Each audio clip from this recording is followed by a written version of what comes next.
remarqué, moi je suis dans ce métier depuis 60 ans, je ne sais pas combien de temps, j'ose plus le dire, mais la plupart des gens n'ont aucun sens de l'humour quand il s'agit de leur argent.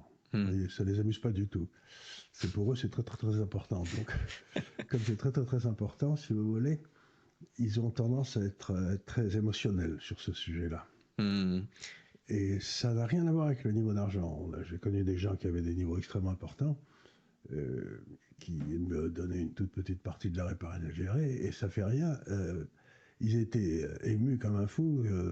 C'était le simple mouvement qui les rendait nerveux, quoi. Ouais. Même si pour eux, ça ne représentait pas grand-chose. Donc, il faut bien vous rendre compte de deux choses. La première, c'est que vous êtes émotionnellement très attaché à votre épargne. Et la deuxième chose, c'est que vous détestez perdre. C'est les deux choses qui sont à peu près communes à tout le monde, quoi.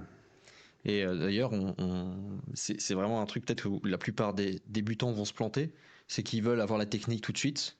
Voilà. Alors qu'il y a d'abord un rapport à l'argent, toute une vision à avoir.